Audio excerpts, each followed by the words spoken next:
ganda na ng trabaho nila, Kuya Joseph. Excited lang talaga, Kuya. Wala pang pintura yan, Kuya, di ba? Ang ganda na. Wala pang pintura. Ganda ng trabaho nila.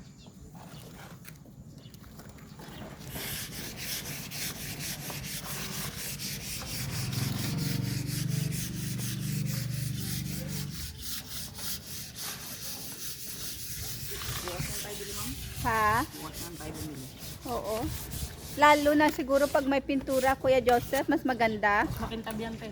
Oo, mas maganda, no? Oo, Pag may kasi pintura. gloss yun, te. Oo nga. Ate, may gloss ba yun, te? Salamat, ha?